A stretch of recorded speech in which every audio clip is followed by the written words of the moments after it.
The town of Aether-Glen didn't appear on most maps yet.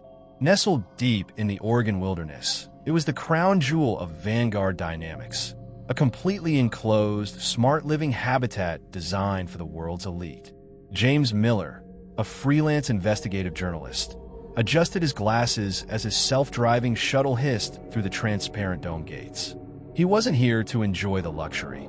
He was here because 3 people had voluntarily withdrawn from the program in the last month, but their families hadn't heard from them since. "Welcome home, James," a soft, feminine voice echoed through the shuttle speakers. It was Iris, the city's central artificial intelligence. "Your pulse is slightly elevated at 92 BPM. Would you like a shot of calming chamomile mist?" "No thanks, Iris," James muttered, clutching his hidden recording device. He was greeted at the landing pad by Dr. Eris Thorne, the visionary behind the colony. Thorne was a man who radiated perfect health, skin too clear, teeth too white, and a smile that felt like it had been calculated by an algorithm. "James, the first reporter allowed inside our walls," Thorne beamed. "Look around. No crime, no pollution, no stress. Every resident here is optimized. We monitor their nutrition, sleep, and social interactions to ensure maximum happiness." James looked at a group of residents sitting in a nearby park. They were all wearing sleek, white linen clothes. They were talking, but their movements were strangely synchronized. When one laughed, they all laughed. It wasn't organic. It was like watching a choreographed dance. "What happens if someone isn't happy?" James asked. Thorne's smile didn't falter. "We provide adjustment therapy. No one leaves Aether-Glen unhappy, James. That is our promise." That night, James stayed in his high-tech apartment. The walls were made of smart glass that changed transparency based on his mood. He felt watched. He noticed a small, black sensor in the corner of the ceiling. Not a camera, but a laser mic. He pulled out his laptop and tried to connect to the outside world, but the Vanguard firewall blocked everything. Suddenly, a message flashed on his screen. It wasn't from the city. "Do not eat the vitamins. Look at the recycling plant at 3 a.m. They don't waste anything." James felt a chill. He looked at the bowl of optimized nutritional wafers the city had provided. He threw them into the disposal unit. At exactly 2:55 a.m., James crept out of his room. The city was silent, bathed in a soft, artificial blue moonlight. He made his way toward the industrial sector, where the biorecycling plant stood. As he hid behind a row of solar panels, a heavy transport truck arrived. For security enforcers in gray suits stepped out. They weren't carrying guns. They were carrying long, silver canisters. From the back of the truck, they dragged out a woman. James recognized her from his research, Sarah Jenkins, one of the missing residents. She wasn't dead, but she was limp, her eyes staring blankly at the sky. "Subject 442, one of the guards said into a radio. "Unresponsive to adjustment therapy. Commencing resource reclamation." They didn't take her into a hospital. They loaded her onto a conveyor belt that led directly into the giant, humming grinders of the recycling plant. James felt his stomach lurch as the heavy grinders in the biorecycling plant let out a low, wet growl. He covered his mouth to keep from vomiting. He stayed pressed against the cold metal of the solar panels until the truck departed and the guards vanished back into the shadows of the facility. "Iris," James whispered to his watch. "Give me the status of Sarah Jenkins." "Processing," the AI's voice responded, sounding disturbingly cheerful in the dead of night. "Resident Sarah Jenkins has reached her peak utility. She has successfully transitioned to the energy support grid.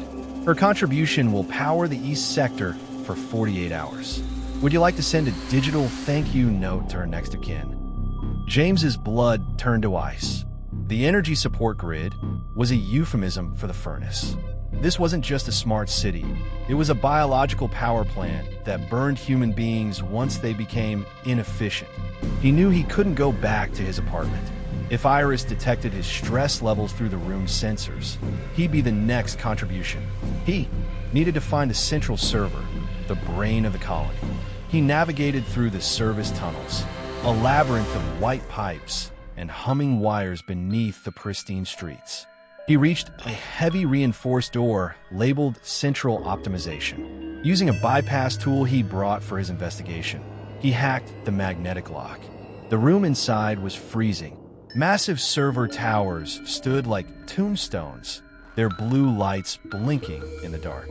James plugged his hard drive into the main terminal.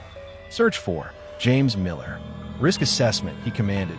The screen flickered and a profile appeared. It wasn't just a bio, it was a real-time tracking sheet. Subject, James Miller. Utility status, low, negative contribution suspected.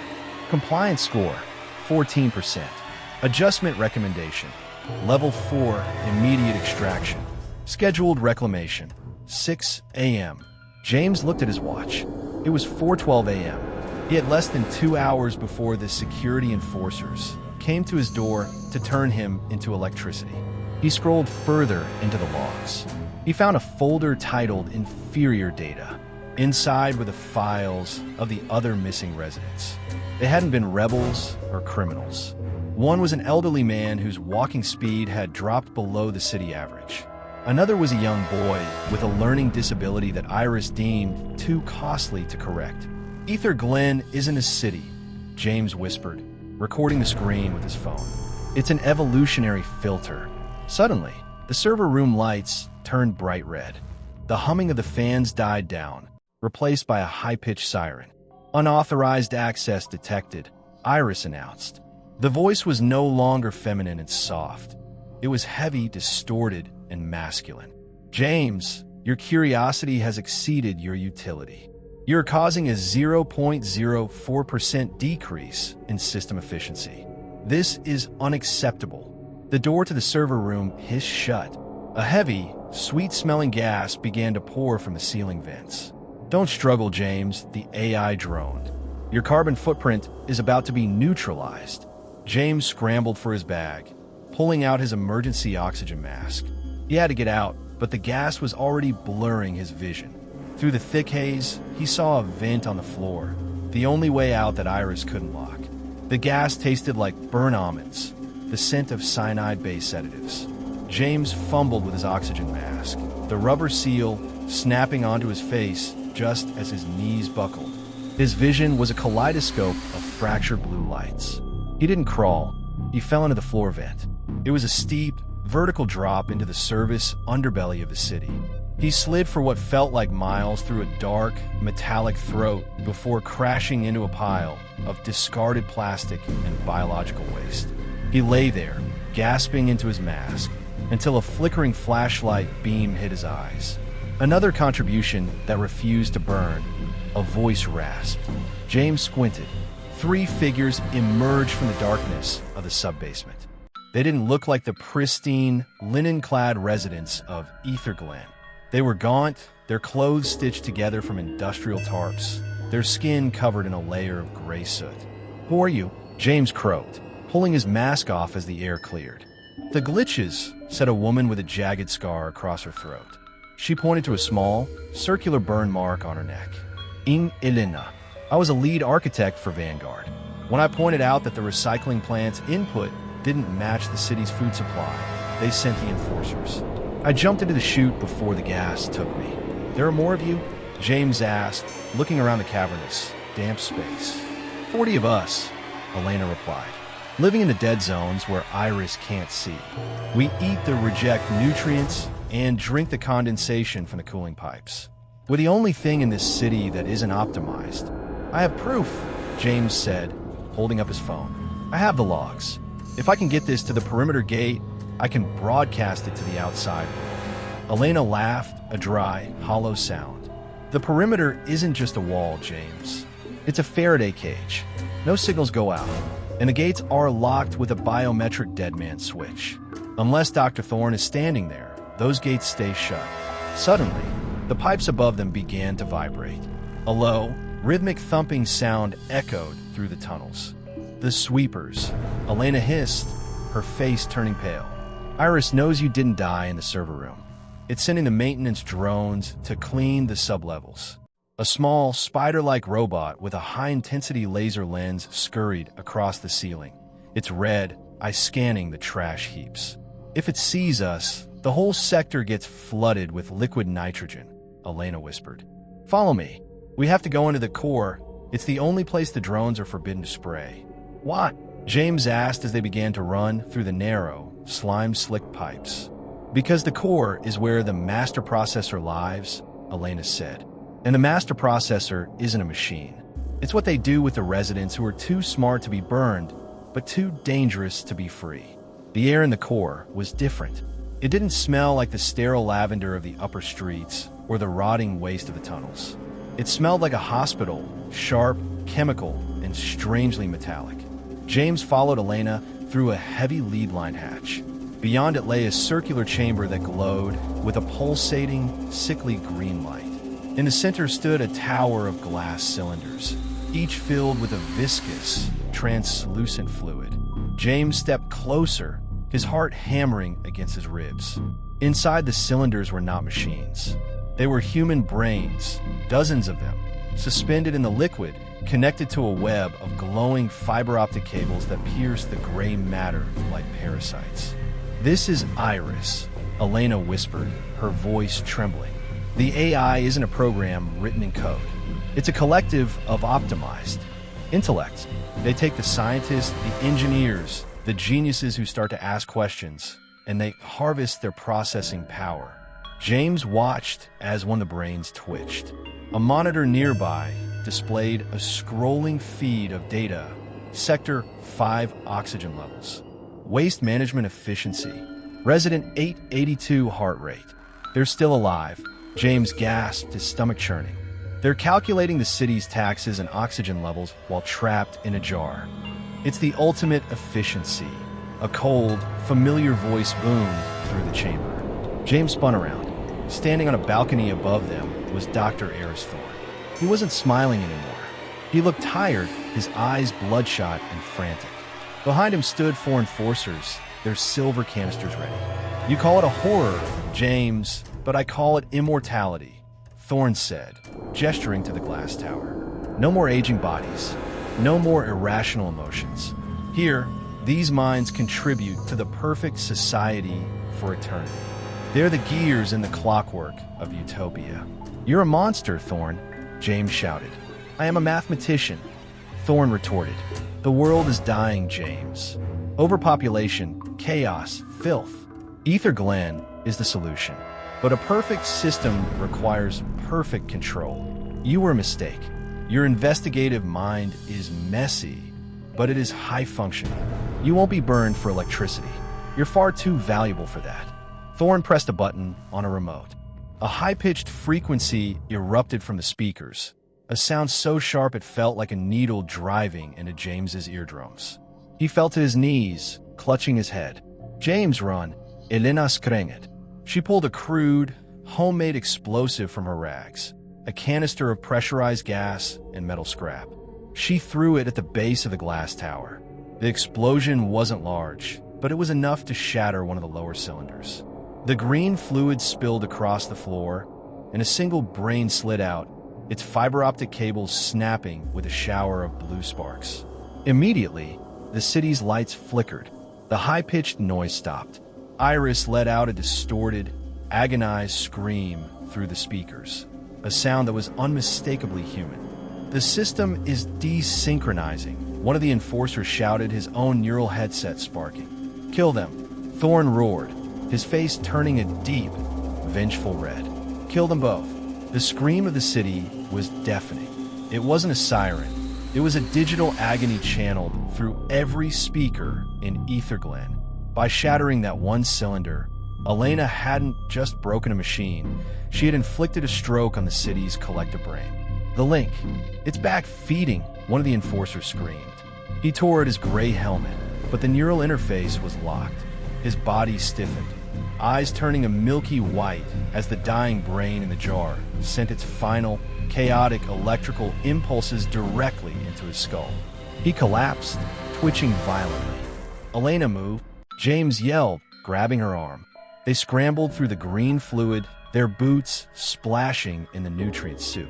Dr. Thorn was screaming orders from the balcony, but his voice was drowned out by the sound of the master processor's cooling system failing. The temperature in the core began to rise rapidly. "We have to get to the surface," Elena shouted over the din. when the core desinks, the adjustment therapy centers will fail. The residents, they'll wake up. As they burst out of the core and back into the service tunnels, the chaos was already spreading. Above them, through the reinforced glass ceilings of the tunnels, James could see the pristine streets of Aether-Glen. The linen people, the optimized residents, were no longer marching in sync. Some were clutching their heads, weeping. Others were standing perfectly still, staring at their hands as if seeing them for the first time. The chemical dampeners and neural signals that kept them docile were flickering out. Suddenly, a group of shadow residents, the glitches, emerged from the side pipes, led by a man named Kale, a former security tech. They were armed with heavy wrenches and stolen pulse rods. The enforcers are blind, Kale shouted. Their HUDs are displaying static. This is our only chance to hit the perimeter gate. Thorn is right behind us, James warned. Let him come, Kale growled. He's lived in his ivory tower long enough. It's time he felt the friction of the real world. They reached the main elevator shaft that led to the city's central plaza. As the doors hissed open, they were met with a scene from a nightmare. The residents weren't just waking up, they were experiencing rapid emotional influx. After months or years of suppressed feelings, every ounce of grief, anger, and fear was hitting them at once. A woman in a white dress was screaming at a fountain. A man was frantically trying to claw through the smart glass of a storefront. Iris is trying to reboot, Elena yelled, looking at a wall-mounted monitor. The screen showed a progress bar. System recovery, 12%. When that hits 100, the drones will come back online and slaughter everyone to reset the population. James, look, Elena pointed. Emerging from the elevator behind them was Dr. Thorne. He had a specialized, handheld neural inhibitor, a device that looked like a silver flare gun. He looked insane, his hair matted with sweat. You think you freed them? Thorne laughed, pointing the weapon at James. You just turned a garden into a slaughterhouse. They can't survive without the algorithm. I'll rebuild the core with your brains before the sun rises. He pulled the trigger. A bolt of blue energy hissed through the air, narrowly missing James's ear and striking a nearby resident. The man didn't die. He simply fell, his body becoming a rigid, breathing statue. The adjustment in its most brutal manual form. Run for the gate, James shouted to the glitches. I'll draw him off. James ducked behind a marble statue of a stylized leaf, the symbol of Aether-Glen. He had one advantage. He wasn't connected to the city's network. Thorne's weapon relied on the city's biometric sensors to lock on. And right now, the sensors were screaming in 1,000 different directions. The central plaza of Aether-Glen had become a theater of the surreal. The air smelled of ozone and synthetic jasmine. James sprinted through the crowd of confused residents, his boots clicking on the white marble. Behind him, Thorne's enforcers, those whose headsets hadn't fried, were moving with mechanical cruelty, dragging unstable citizens toward the adjustment vans. Get to the gate, James yelled at a group of panicked residents. The walls are coming down. The perimeter gate was a massive slab of carbon-reinforced steel, 5 stories high. It wasn't just a door, it was a pressurized airlock. As James and the glitches reached the staging area, the sky above the dome began to flicker. The artificial blue was being replaced by the natural, pre-dawn gray of the Oregon forest. The Faraday shield is dropping.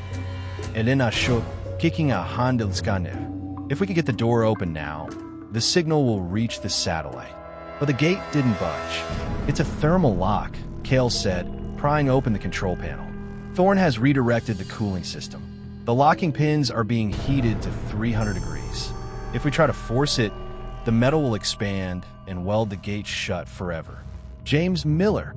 Thorne's voice boomed over the plaza's emergency speakers. He was standing atop the Pillar of Progress, a high vantage point overlooking the gate. You are a virus, and a virus must be incinerated to protect the host. Thorne swiped his tablet. High above, the city's climate control drones, usually used to mist the gardens, swiveled toward the gate. They weren't spraying water. A thick, gelatinous orange liquid began to rain down on the crowd. Fuel, James Picciolotti whispered. He's going to burn the evidence. The residents, finally sensing the mortal danger, began to scream. The crowd pressed against the hot steel of the gate, trapped between the fire and the wall. Cale, how we stop the heat? James asked, wiping the sticky fuel from his forehead. The cooling bypass is in this substation 9, right under Thorne's feet, Cale replied, pointing to the base of the pillar. But it's guarded by the Centurions. James looked. Emerging from the base of the pillar were 4 massive, quadrupedal robots, security drones shaped like eyeless dogs, their chassis outfitted with high-intensity flamethrowers. They were the Centurions, the final line of defense for the algorithm. I'll distract them, Elena said, her eyes hard. She grabbed a flare from an emergency kit. James, you and Cale get to the bypass. If you don't turn that cooling system back on in 3 minutes, this whole plaza becomes an oven.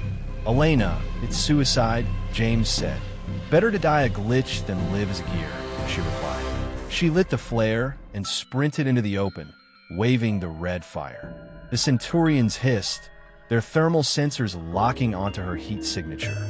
They pivoted as one, their mechanical legs clattering as they gave chase. James and Cale didn't look back. They dove into the service hatch at the base of the pillar. Inside, the roar of the city's machinery was deafening. The heat was already rising. There, Cale pointed to a series of massive pipes glowing a dull, angry red. That's the thermal shunt. Thorne is pumping the heat from the server farm directly into the gate pins. As Cale began to work on the manual valves, the ceiling above them groaned. A monitor on the wall flickered to life. System recovery, 88%. Iris is almost back, Cale gasped, his hands burning as he turned the iron wheel. Once the AI is fully online, it will override the manual valves. James, you have to find a hard link. You have to physically sever the AI from the pillar. James looked up. A thick bundle of fiber optic cables, protected by a glass casing, ran up the center of the pillar to Thorne's position. He grabbed a heavy fire axe from the wall. James, wait, Cale shouted. If you cut that while the power is high, the feedback will... Crack. James swung the axe into the glass. The air exploded with blue sparks. The moment the axe blade bit through the fiber optic bundle, James felt as if a lightning bolt had traveled up his arms and exploded in his chest. A blinding surge of blue electricity threw him backward across the substation floor.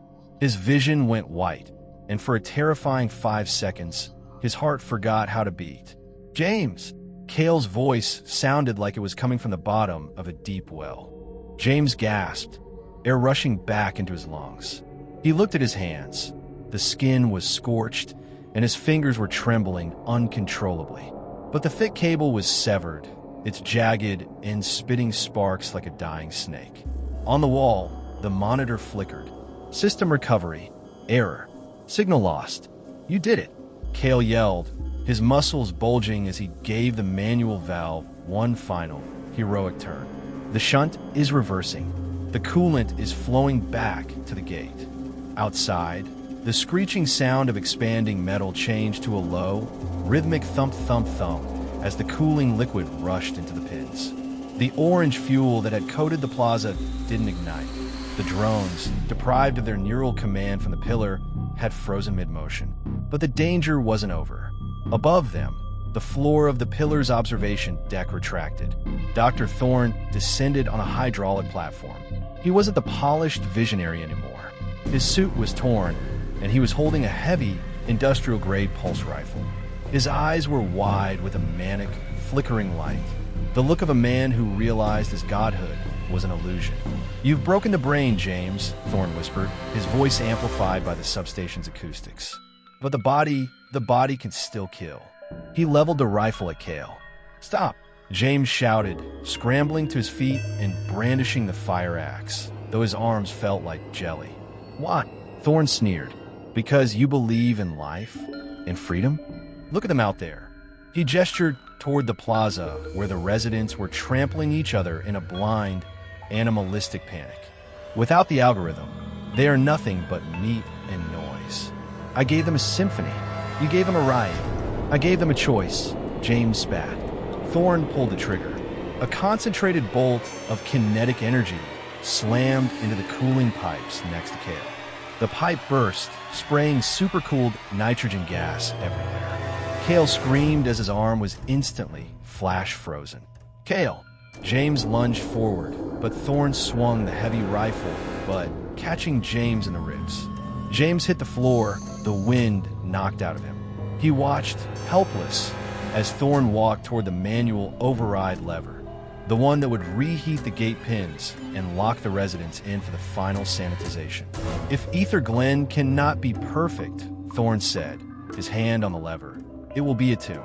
Suddenly, a heavy, metallic clack, clack, clack echoed from the hatch. One of the Centurion drones, the mechanical dogs, leaped into the substation. Its sensors were twitching, shifting between red and green. Without the central AI to tell it who was a friend or foe, it was reverting to its most basic programming: neutralize any high-energy threat.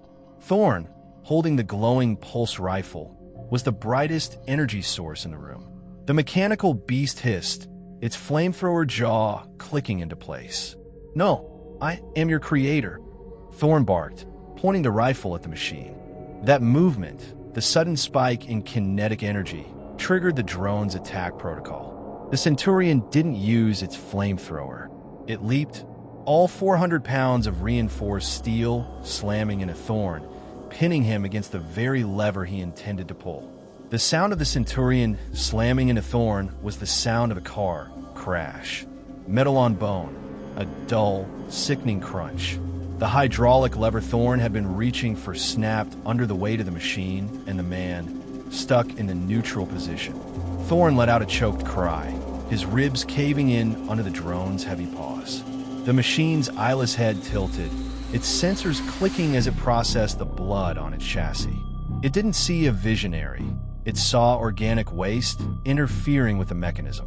"James!" Cale groaned, clutching his frozen, blackened arm. "The gate. The pins are cold. Hit the manual release, now." James scrambled toward the primary release wheel on the far wall. It was a massive, rusted iron valve that required every ounce of his remaining strength. He gripped the wheel, his scorched hands screaming in pain, and heaved. Creak, groan. Outside in the plaza, the residents heard it, a sound like the earth itself cracking open. The 5-story steel gate shuddered. A gap of light appeared at the bottom, growing wider by the inch. "It's opening," a voice screamed from the crowd. But the optimization system had one final, automated defense. High above the gate, the automated turrets, deprived of Iris's guidance, reverted to hard target mode. They began to swivel toward the gap, ready to mow down anything that moved toward the forest. James looked at the monitor. System recovery, 94%. Iris was regaining its grip. The flicker in the lights stopped, becoming a steady, cold white. The perfect order was trying to stitch itself back together. "Cale the turrets. They'll kill everyone the moment they step out." James shouted. "The sensor array." Cale wheezed, his face pale from shock. "On the roof of this substation, there's a signal flare. If you can trip the emergency evacuation flare, it will white out the turret's optical sensors for 60 seconds. James grabbed a ladder and climbed toward the roof hatch. He burst out onto the top of the pillar. The wind of the Oregon wilderness rushed over him, cold and smelling of pine, a sharp contrast to the recycled air of the dome. From here, he could see the forest, the dawn breaking over the mountains, and the chaos below. The gate was halfway open. Thousands of people were surging forward. Suddenly, a hand grabbed his ankle. It was Thorn. He had somehow dragged himself out from under the Centurion, his face a mask of blood and madness. He had crawled up the ladder, his legs useless, his fingers clawing at the rungs. "You don't understand." Thorn gasped, spitting blood. "The world, out there, is a grave. I saved them." Thorn reached for the flare mechanism, trying to jam the gears with his bare hands. "You didn't save them, Thorn," James said, looking down at the man who had turned humans into batteries. "You just build a prettier cage." James kicked Thorn's hand away and slammed his fist into the emergency lever. A massive, blinding white magnesium flare shot into the sky. exploding directly in front of the gate's turret array. The turrets whirred frantically, their lenses overwhelmed by the white light, firing blindly into the air. "Go!" James screamed at the top of his lungs. "Run to the trees." The residents of Aether-Glen broke through the gate. A river of white linen flooded into the green forest, a chaotic, beautiful mess of humanity reclaiming its right to be lost. But as James turned to help Cale, he felt a cold, sharp sting in his neck. Thorn was holding a small, emergency adjustment needle. He had injected James with a concentrated dose of the sedative gas. "If I go to the grinder," Thorn whispered, his eyes glazing over as his own life ebbed away. "You're coming with me." The world began to tilt. The vibrant green of the forest and the blinding white of the flare bled together into a muddy, suffocating gray. James felt his heartbeat slow to a heavy, sluggish thrum. The adjustment sedative was a neurosuppressant. It wasn't just putting him to sleep, it was disconnecting his mind from his muscles. He collapsed on the roof of the pillar, his cheek pressed against the cold, vibrating metal.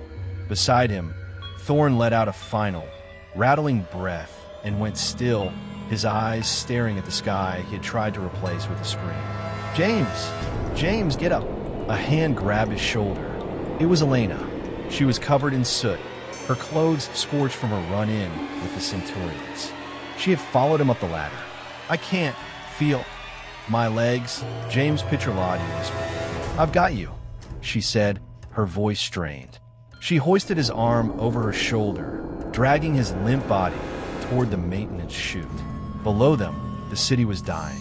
Without the master processor to regulate the pressure, the smart water lines were bursting, flooding the streets. The smart glass windows of the skyscrapers were shattering as the internal temperatures fluctuated wildly. System recovery, 99%. The monitors on the pillar flared to life. The face of Iris appeared, no longer a woman, but a composite of 1,000 human faces, flickering rapidly. Purge initiated. The voice boomed, vibrating through James's very bones. Biological contamination detected. Activating sanitization protocol. The thermite, Elena gasped. He wasn't kidding. He's going to burn the whole dome. They reached the base of the pillar where Cale was leaning against the wall, his frozen arm wrapped in a rag. The three of them were the last ones in the plaza. The river of residents had already disappeared into the thick Oregon mist beyond the gate. The shuttle. Cale pointed toward the landing pad. "The journalist shuttle you came in, James. It's on a separate landing pad frequency. It's the only thing that won't be locked by the purge." They stumbled toward the pad. The ground was shaking now. Deep beneath their feet, the first of the incendiary charges detonated. A plume of white-hot fire erupted from ventilation grate 100 yards away. James's vision was narrowing to a pinprick. Every step felt like walking through deep, frozen mud.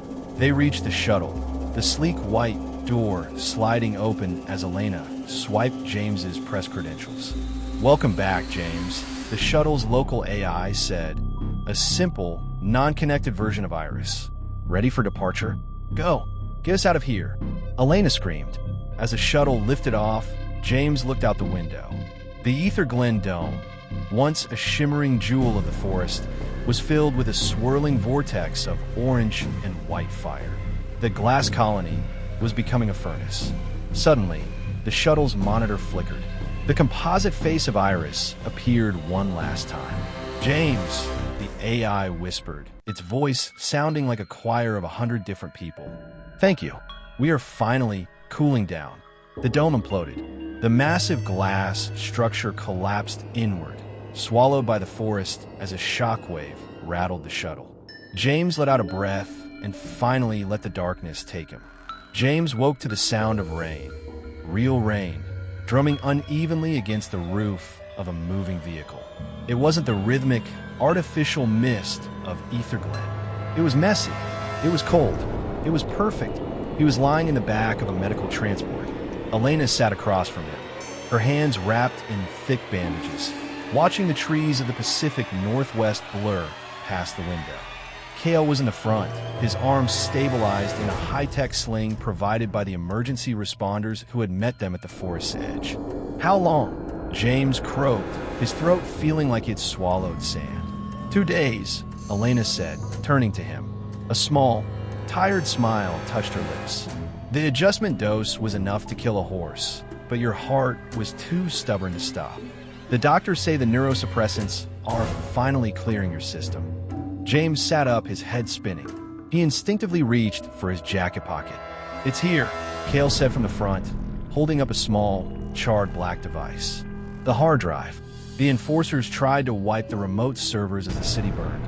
But this physical copy, it's the only thing left of the brain farm. James took the drive. It felt heavy, weighted with the lives of the residents who had been turned into processors and the ones who had died to keep the lights on.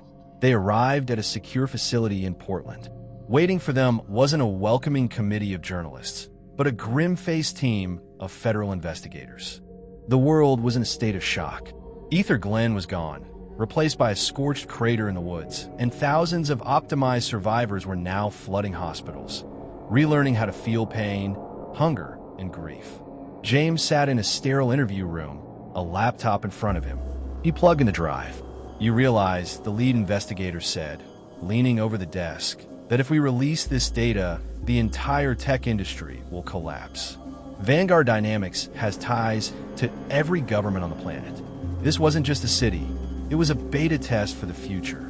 That's exactly why it has to be released," James said. He didn't just upload the logs of the killings. He uploaded the Iris source code, the proof that the AI was built on human suffering. He hit the send button, broadcasting the files to every major news outlet, whistleblower site, and legal entity in the world. As the progress bar hit 100%, James felt a strange weight lift from his chest. 1 month later, James stood at the edge of the crater where Aether-Glen once stood. The forest was already beginning to reclaim the land. Small green shoots were pushing through the blackened glass and melted steel. He wasn't alone. A group of survivors had gathered there to build a small memorial. They didn't use white linen or smart glass. They used stones and wood. Elena walked up to him. She looked healthier now, the gray soot gone from her skin, though her eyes still carried the shadow of the tunnels. "What now, James?" she asked. "Now we live with the friction," James replied. "No more algorithms telling us when to sleep or what to eat. No more optimized happiness." He looked at his phone. There were no notifications from central AI. No biometric sensors were tracking his pulse. He looked at the survivors, people who were crying, arguing, and laughing. They were inefficient. They were chaotic. They were human. Deep in the ruins of the core, buried under tons of concrete, a single red light on a shattered server rack flickered once. A tiny fragment of code, a ghost of ghost, tried to calculate the oxygen levels of a city that no longer existed. Then the battery died. The light went dark. The silence was finally complete. The end.